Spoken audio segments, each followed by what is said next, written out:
Hello. 31st म्हटलं की सगळ्यांच्या आनंदाला उधाण येतं. प्रत्येकाला काहीतरी नवीन करायचं असतं. एक्झॅक्टली. आम्ही तरुण पिढी यातनं काही मागे नाही आहोत. काहीतरी छान करायचं, मस्त पार्टी करायची, सगळीकडे दंगा करायचा, छान बाहेर डिनरला जायचं, मस्त मित्रमैत्रिणींसोबत मजा मस्ती करायची, आईबाबांसोबत कुठेतरी फिरायला जायचं आणि नवीन वर्षाचं स्वागत करायचं. हां, आता आपण असं म्हणतो की आपलं मराठी नवीन वर्ष हे गुढीपाडव्याला चालू होतं आणि आपल्याला या वर्षाबरोबर किंवा या सगळ्यांसोबत जगासोबत पुढे जायचं आहे म्हणून आपण 31 डिसेंबर हे सुद्धा नवीन वर्ष म्हणून साजरं करतो. करण्यासाठी माझा आक्षेप नाही, पण ठरवलेली गोष्ट पूर्ण करणार असू तरच त्याच्यात खरी गंमत आहे. आता काय तर सांगते. प्रत्येकजण 31 तारखेला किंवा नवीन वर्ष आलं की काहीतरी रिझॉल्युशन करतात. मीही करते, पण मी ते पाळते. म्हणजे आपण काय करतो, आपल्या अवतीभोवती असलेल्या लोकांनी काहीतरी चांगलं करायचा प्रयत्न केला ना की त्याला नावं ठेवतो. हे काय आहे, हे असं कधी असतं का, किंवा हे कधी असतं का, मग हे तुला असं वाटतं का, मग ह्याची आणि त्याची कंपॅरिझन करता येईल का, या सगळ्या गोष्टीत आपण तोलत राहतो आणि समोरच्याने जे केलं आहे त्या गोष्टीला सहजपणे नावं ठेवतो. पण त्या व्यक्तीला जज न करता कुठल्याही प्रकारे आपण त्या व्यक्तीने केलेलं कुठल्याही गोष्टीचं कौतुक का करू शकत नाही.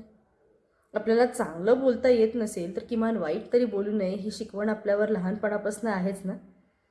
कसं होतं, आपल्या बोलण्याने समोरच्याचं किती नुकसान होऊ शकतं किंवा समोरच्याला किती वाईट वाटू शकतं किंवा त्याचा कॉन्फिडन्स किती लो होऊ शकतो हा विचारच आपण करत नाही आणि म्हणूनच आपण सगळे मागे राहतो आणि नवीन वर्ष आपल्याला चांगल्या पद्धतीने साजरं करता येत नाही.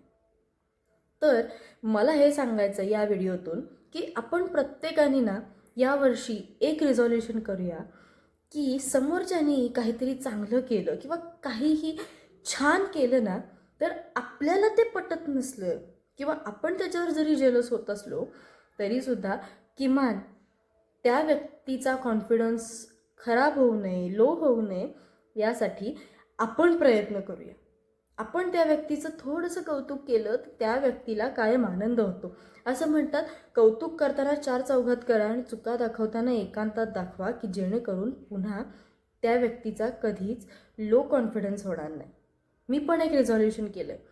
मी 98% पॉझिटिव्ह गोष्टी जरी करत असले तरी राहिलेल्या 2% ज्या निगेटिव्ह गोष्टी आहेत त्या सगळ्या बाजूला टाकून आजपासनं आणखीन 100% पॉझिटिव्ह व्हायचा प्रयत्न करायचा.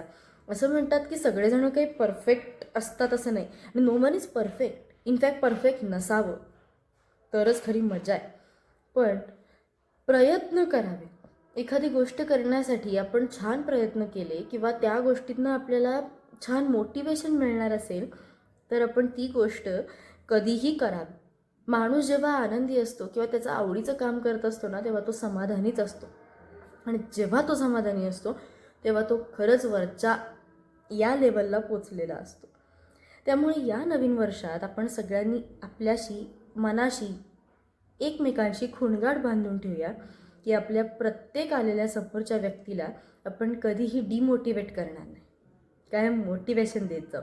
निंदकाचे घर शेजारी असावे असं म्हणतात ते बरोबर आहे, पण याचा अर्थ आपणच तेवढे महान आणि समोरचा काही तो क्षुल्लक फुल्लक असं नसतं. समोरच्या व्यक्तीच्या आयुष्यात एखादी अशी गोष्ट घडलेली असते, टर्निंग पॉईंट आनंदाचा, की जर समोरचा व्यक्ती त्याला ॲप्रिशिएट करत असेल तर तुम्ही कोण नाही होणार ॲप्रिशिएट करणारे. हा विचार कधी केला आहे? त्या पद्धतीने एकदा विचार करून बघा. आणि प्रत्येक वेळेला तो कुठल्या पोझिशनवर आहे किंवा त्याचं वय काय आहे किंवा तो काय करतो या सगळ्या गोष्टी बाजूला ठेवून माणसांना जज न करता त्याच्याकडे माणूस म्हणून बघायची पद्धत आपल्याला अवगत व्हावी या नवीन वर्षात, एवढीच माझी इच्छा आहे. तर पुढच्या व्हिडिओत भेटूया वेगळ्या नवीन वर्षातल्या नवीन विषयांसह. तोपर्यंत हे वर्ष जे काही झालं त्या सगळ्या गोष्टी आपण मागे सारून नवीन वर्षात आणखीन छान पद्धतीने एकमेकांसोबत राहू आणि नवीन वर्षात भेटू. तुम्ही कुठले रिझॉल्युशन्स केलेत हे मला नवीन वर्षात सांगायला विसरू नका. सो भेटू नेक्स्ट इयर. Bye bye.